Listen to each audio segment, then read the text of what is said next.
Jihar Sokoto ta sami nasarar yi wa kashi 85 cikin 100 na yara 'yan ƙasa ga shekara 5 alluran rigakafin cututtuka daban-daban. Majalisar Dokoki ta Tarayya ta kawo ziyarar sa ido kan duba ayyuka a jihar Sokoto. Masu kallon assalamu alaikum, barkamu da sauraron labaran NTA Sokoto. Muna Laraba 4 ga watan Rabiul Awwal na shekara ta 1442 bayan hijira, daidai da 21 ga watan Nuwamba shekara ta 2020 miladiyar haihuwar Annabi Isa alaihi salam. Sunana Dalhatu Abdullahi Safiyal Magori. Allurar rigakafin cututtukan shan inna da tsinkau kana da kuma sankarau da yanzu haka ake kan yi wa yara 'yan ƙasa ga shekara 5 a jihar Sokoto ya sami nasarar kashi 85 cikin 100 a jihar. Wannan bayanin ya samu ne wajen taron bita na wata-wata da kwamitin yaƙi da cutar shan inna da bunƙasar wato alluran rigakafi a jihar Sokoto ya gudana yau. Ga rahoton.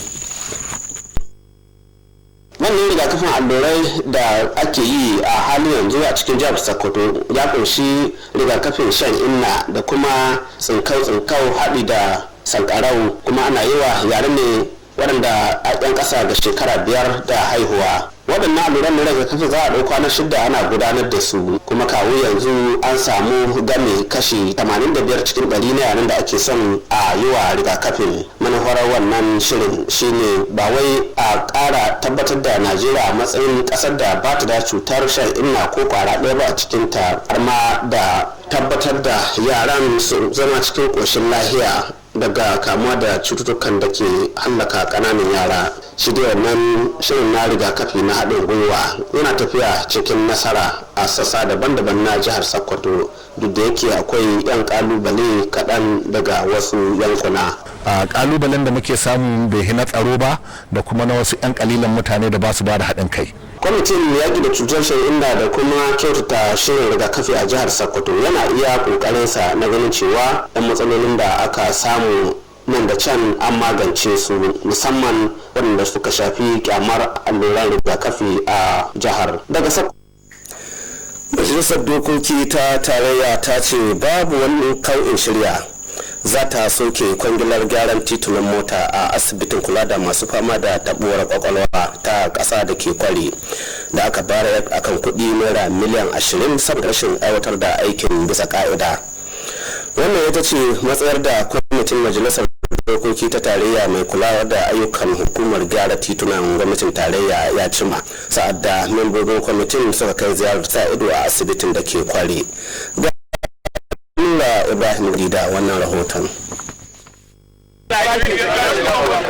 Ci gaba da rangadin duba ayyukan da hukumar nan mai kula da hanyoyin kasar nan ta FEMA ke gudanarwa a yankin arewa maso yamma, kwamitin wakilan Najeriya na kula da sha'anin wannan hukumar ya zagaya wurare daban-daban da ake gudanar da ayyukan hanyoyi a jihar nan, a inda ya bayyana damuwarsa akan halin ko oho da ɗan kwangilar da ke gudanar da aikin wata hanya a cikin asibitin masu fama da matsalar taɓin hankali ta Kwari ya yi da aikin. Sai wannan hanyar da aka ba da kwangilarta a tun shekara ta 2018 har lokacin da aka ɗibar ma aikin ya cika yanzu ba tare da an kammala aikin ba, wanda hakan ya matukar ɓata ma ɗannan kwamitin rai.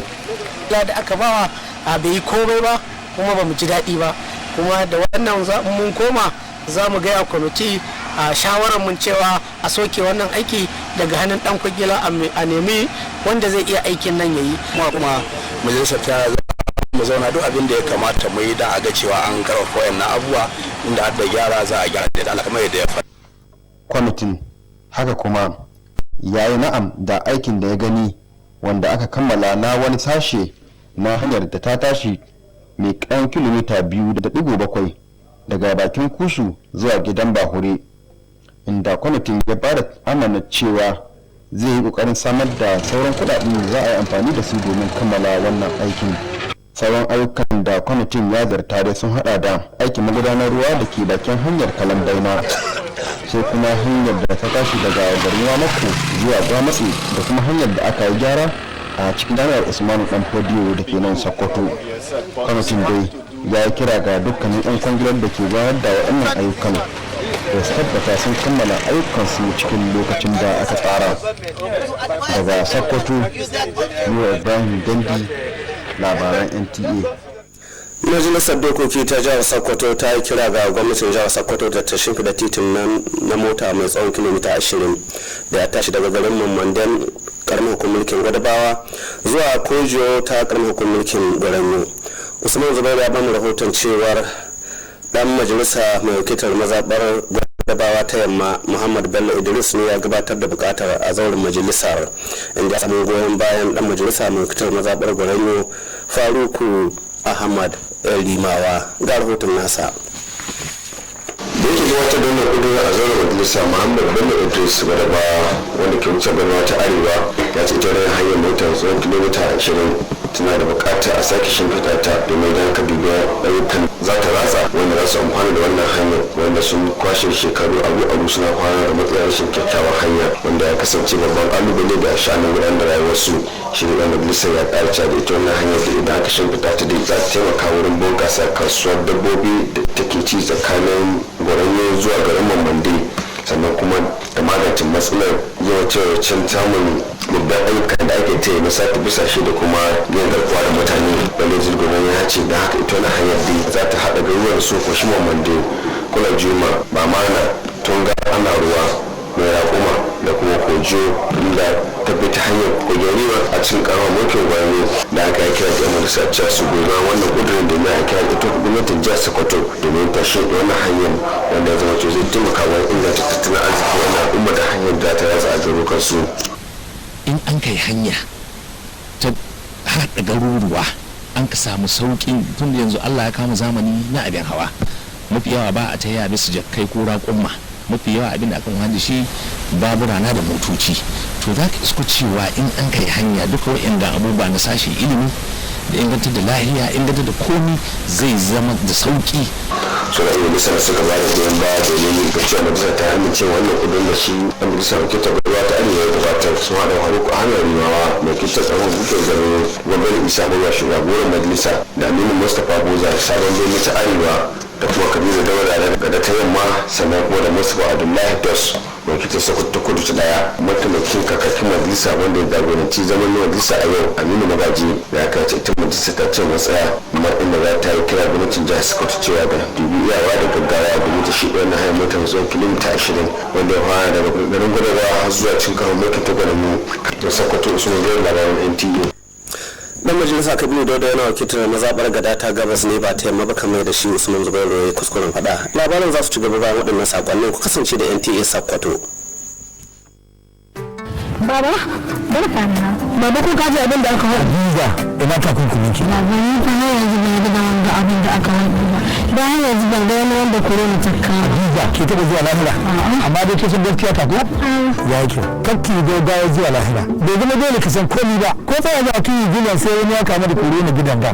Sannan ki yi korona gaskiya ta. Ni da abbaɗan wata ba da za a yi korona ta kama ni. To ko da kaddara ta sa ta kama ni sai in yi amfani da magungunan mu na gargajiya in sha kuma in warke. A'udhu billahi. Sam wannan ba gaskiya na ba. Abinda an mani alheri gare ki sa takunkumi. Sannan duk lokacin da ke ta daga gidanka ki rika sa takunkumi. Sannan ki rika amfani da ruwa da sabulu kina wanke hannuwanki akai-akai. Sannan akalla ki samu tazarin mita 2 tsakaninki da mutane. Kowa na iya kamuwa da ciwon mura da mashako. Idan kana tsammanin ka kamu da ciwon, kira waɗannan lambobi. Kuma a tafi santar gwaji don sanin ko an kamu da cutar. Yaɗa gaskiya ba cutar ba. Mai alfarma sarkin musulmi Muhammad Sada Abubakar ya yi kiran a ƙara mai da hankali ga kyautatuwar ilimin 'ya'ya mata a ƙasar nan. Sarkin musulmi ya ba da shawarar haka ne sa'ad da ministan ƙasa a ma'aikatar ilimi ta tarayyar Najeriya Ciko Emeka Nwajuba ya ziyarce shi a fadarsa. Ga shi Muhammad Datti da wannan rahoton. Shi dai wannan shirin na samar da ingantaccen ilimi ga kowa da gwamnatin tarayya ta fito da shi an bayyana cewa na ɗaya daga cikin shawarwa da zai iya kawar da matsalolin ilimi da ake fuskanta a ƙasar nan. Gwamnatin jihar Sokoto tana ba da kulawa ta musamman ga abin da ya shayi ilimin 'ya'ya mata da zuma ganin cewa an cike gibin da ake da shi a nan jihar Sokoto. a yanda yake yabawa wannan shiri da aka fito da shi da kuma sarkin musulmi ya bayyana cewa akwai ƙarin bukata na ganin cewa an fito da wasu hanyoyi kuma da za su ƙara shawo kan matsalar ilimi da ake fuskanta a ƙasar nan. Ministan ƙasa na ilimi Ciko Emeka Wajuwa ba ya bi jihar Sokoto ne domin ya kaddamar da shi wannan shirin na musamman a nan jihar Sokoto da gwamnatin tarayya ta fito da shi ta shekara ta 2018. Ministan ya tunawa mai fama sarkin musulmi cewa rashin ingantaccen tsari na ilimi a ƙasar nan da kuma taɓarɓarewar kayayyaki da suka shafi harkar ilimi da kuma rashin isassun kuɗi shi yasa gwamnati ya dace ta fito da wannan shirin. Ya ce manufa dai shine a canza wannan lamarin tare da taimakon bankin duniya da sauran hukumomi da ke fafutukar samar da ci gaba. Ya ce dukkanin jihohin da suke arewa maso gabas da arewa maso yamma kana da jihar Niger, Oyo, Ebonyi da Rivers su ne aka zakulo za su amfana da shi wannan shirin. Masana hakan harkar ilimi sun yi amana cewa tare da samar da ingantattun kuɗi da kuma abin da ya shahi ma'aikata da sauran kayayyaki da ake bukata da ba shi wannan shirin zai nasara kuma zai ce maka ainihin wurin canza yanayin da ake ciki a yanzu. Da Sokoto, Shehu Muhammad Datti, labaran NTA. Za a hannuntawa sabon sarkin Zazzau ambasada Ahmad Nuhu Bamalli sandar mulki ranar 9 ga watan Nuwamban shekarar nan da 2020 da muke ciki. Wakilin Shehu Muhammad Datti ya ba mu rahoton cewar sarkin Zazzau ne ya sanar da hakan sa'ad ya kai ziyarar ban girma a fadar mai alfarma sarkin musulmi Muhammad Sa'ad Abubakar a birnin Sokoto. Ga rahoton nasa.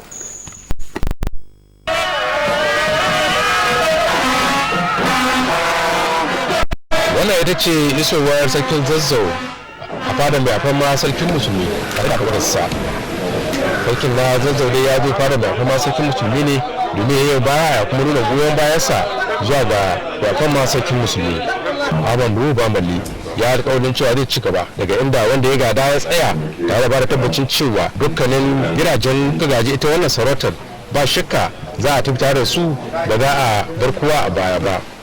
Ya bayyana cewa zaben 9 ga watan Nuwamba da aka yi domin gabatar da sanda zuwa gare sa an yi shi ne da gangan domin ya daidai da ranar da kakansa ya bar wannan sarautar shekaru da dama da suka gabata.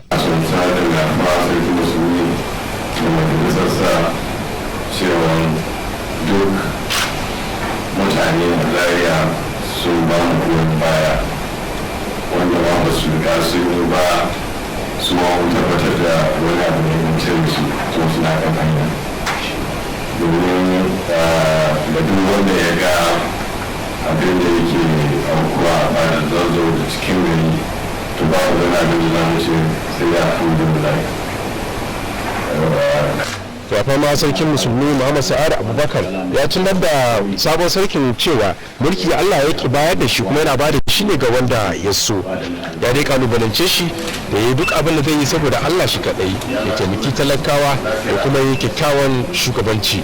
A yanda ya bashi tabbacin goyon baya a koda yaushe kuma sarkin musulmi ya yi kira gare shi da ya yi aiki tare da kowa da kowa ba tare da nuna bambanci ba. domin a da muhimmanci kira daya haɗa kai a yi abu daya dole ba haɗa kai mu gyara gidajen mu wanda ya bari ba da gida to ya ɗan cewa ta gwalla da shi ma yana da matsala kuma zai kuma shugaba ce ka ta wuri domin shugaba jirgi ne ko ana lantar shi. Sabon sarkin dai an shata zai ziyarci sauran wuraren tarihi a nan Sokoto da kuma kabarin Abdullahi Gwandu wanda yake Kano ne ga Sheikh Usman Jidu Fodo a can garin Gwandu da ke jihar Kebbi. Sokoto, Shehu Muhammad Datti, labaran NTA. daidai sa'ad da aka tsaye da Finika matsayin dan takara a hukumomin kwallon kafa na duniya wato FIFA da ta nahiyar Afirka wato CAF, hukumar kwallon kafa ta Najeriya ta tsayar da soma gasar kwallon kafa ta kwararru da sauran wasanni daga ranar 15 ga watan Nuwamban shekarar nan da muke ciki. Gani Ibrahim Gandi da wannan.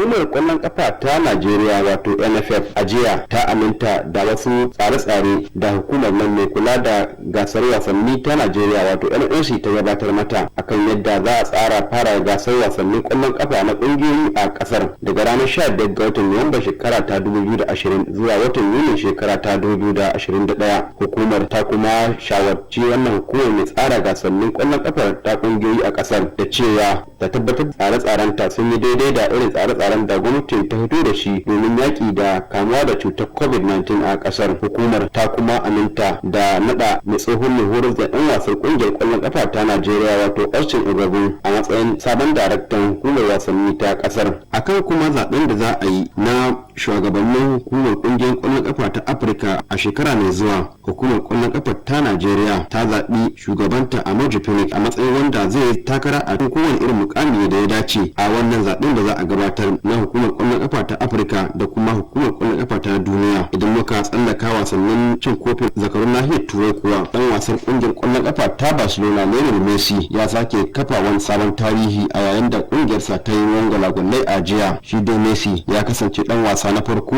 da ya ci kwallo a gasar wasannin cin kofin zakarun nahiyar Turai a kaka 16 jere da juna bayan da ya jagoranci kungiyarsa ta Barcelona a inda suka doke kungiyar kwallon kafa ta Francabaro na kasar Hungary da ci 5-1. A sauran kuma wasannin da aka kara, kungiyar kwallon kafa ta Manchester United ta bi PSG har gida ta doke ta da ci 2-1 yayin da Juventus ta doke Dynamo Kiev da ci 2-0. Ita kuma kungiyar kwallon kafa ta Chelsea ta tashi ne kunnen doki ba ka daidai da mu tsakaninta da kungiyar kwallon kafa ta Seville. Daga Sokoto, Nura Ibrahim Gandi, labaran NTA. A gaida na Gandi, kuna ya kallon labaran NTA Sokoto kai tsaye a wayar ku ta salula ta shafin YouTube ko kuma na sada zumunta. Haka ma kuna ya danna shafin yanar gizo ta www.nta Sokoto domin kallon samun bayanai kai tsaye. Ku ci gaba da ɗaukar matakan kariya. Labaran kenan sai ku saurari sa cikin harshen Turanci. Wassalamu alaikum.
Sokoto said actions 85% coverage in its quest to vaccinate children against diseases.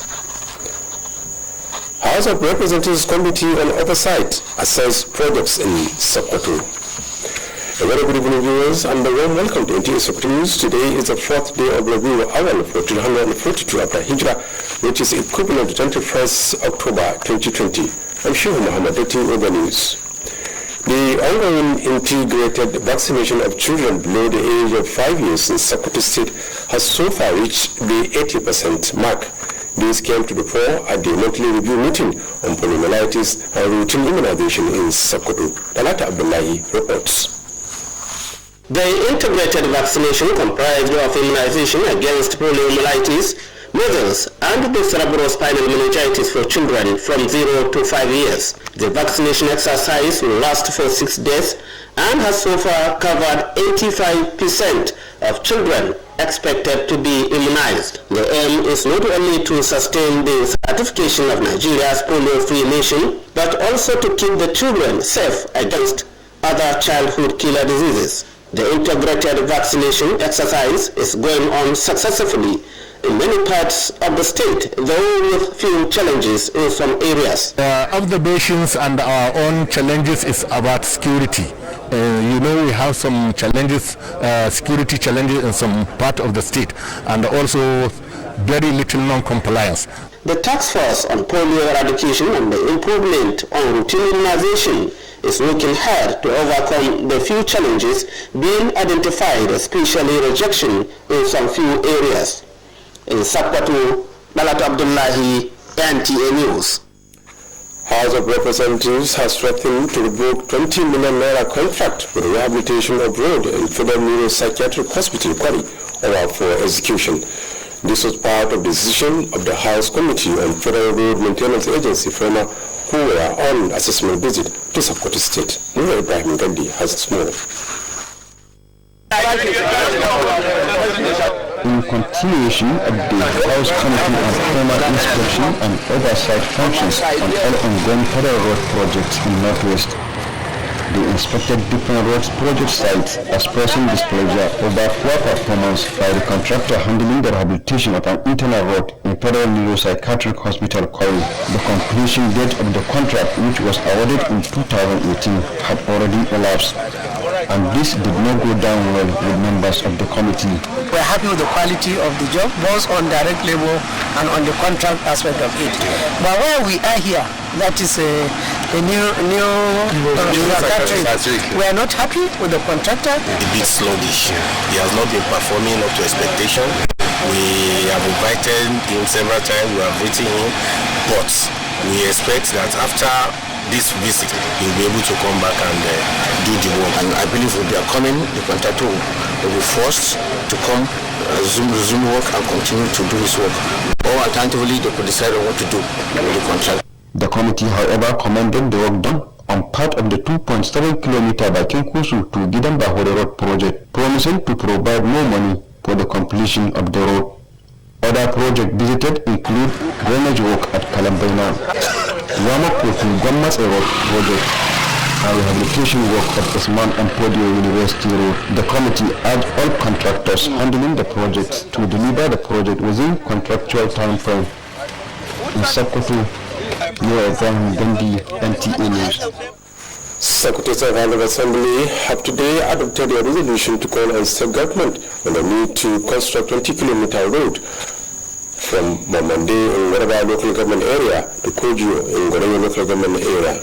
Usman Zubairu reports that the motion was moved by Muhammad Bello Idris of Goraba West and seconded by Farouk Ahmad Imawa of Goraba constituency. The report.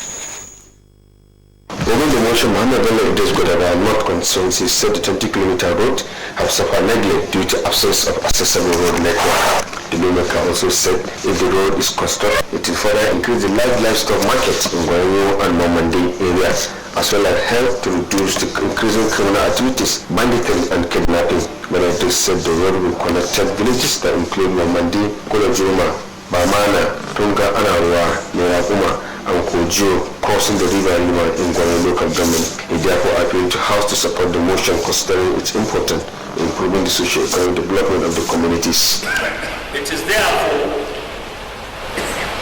be resolved by this honorable House to call on the state government as a matter of urgency to consider the construction of that road that will link several villages.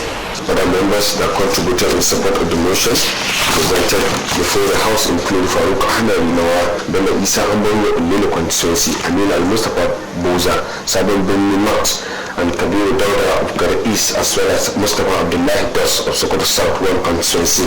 Deputy Speaker who presided the House sitting, Abakar Magaji, said the House had resolved to call on the state government as a matter of urgency to construct the 20-kilometer road from Kojo in Gwarabawa local government to Gwarabawa local government area of Sokoto State. In Sokoto, Oswald, NTA News. Sultan Muhammad Saad Abubakar has again stressed the need for more attention to the girl child education in the country. He was speaking on the second cycle of education, Chukwemeka Iwajwada, in the courtesy call at his palace airport.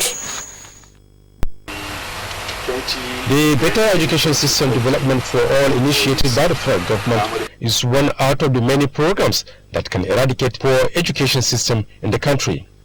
Sokoto State is giving more and serious attention to the girl child education with a view to bridging the existing gap in the state.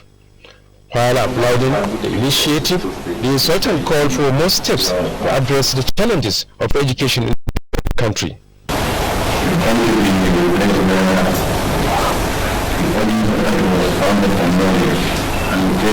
very, very seriously. We take education very, very seriously. And that's why I personally accepted to head the State Government Committee to the One Education. State Lab for Education, Chukwemeka Wajwaba, was in Sokoto to launch the BESTA program initiated by the federal government in 2018. The minister informed the Sultan that poor education system in the country, decaying infrastructure and poor funding brought about the initiative. The idea is to change the narratives with the help of the World Bank and other development partners. All the states in the northeast, northwest, as well as Niger, Oyo, Ebonyi and Rivers are identified to benefit from the program. We, as a government, are committed to working with the traditional institutions of our forefathers, who have established us as a people. It is in that respect to eminence that we have come. First, to pay you homage as a leader of our country, as a leader of these people, for those to present to you the programs of our government. Experts believe that with adequate provision of funds, manpower and infrastructure, the program will go a long way in changing the narratives. The new Mayor of Zizou, Ahmed Nuhubamani, is to be presented with staff of office on the 9th of November 2020. Correspondent reports that the Mayor dropped a hint when he visited Sultan Muhammad Saad Abubakar at his palace. The report.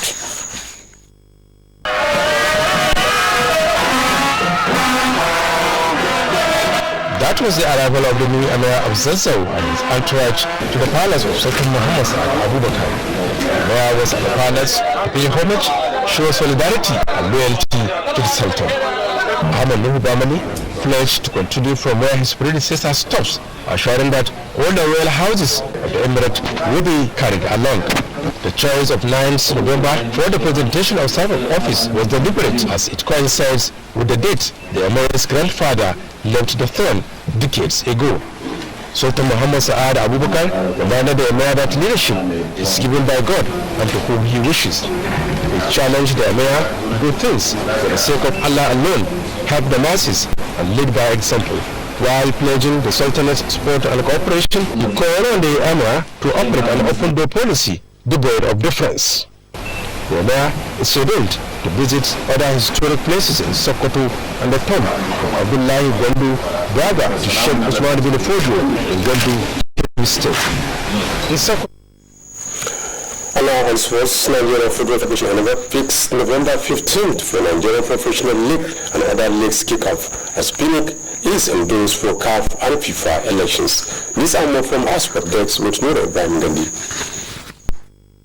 The Nigerian Football Federation (NFF) yesterday endorsed the league management company's LMC's plan to fix the calendar of the Nigerian Professional Football League (NPFL) anytime from November 15, 2020 and end it in June 2021. The Federation, however, advised the LMC to ensure full adherence to the federal government's COVID-19 protocols. The Federation also approved the appointment of former Super Eagles coach Austin Agogo as the country's new technical director. On next year's CAF elections, the NFF said it has endorsed its president, Amanjo Pele, to vie for any elected position in the forthcoming CAF and FIFA election as deemed appropriate. In Europa Champions League, Lionel Messi breaks Champions League record as Barcelona go gone crazy. Messi became the first player to score 16 consecutive Champions League seasons as he guided 10-man Barcelona to a 5-1 victory over Hungarian side Frank Cavaro at Camp Nou. In other matches, Manchester United beat PSG at home by 2-1 and Juventus won 2-0 against Dynamo Kyiv, while Chelsea played 0-0 with Seville. In Sokoto, Noah Ibrahim Gandhi, NTA News. That was our support package. Good night and God bless.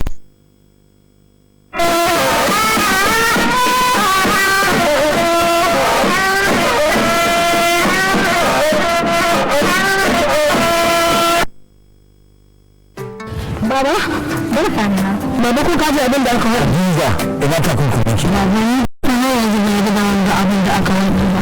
Dan yanzu ba ga wani wanda corona ta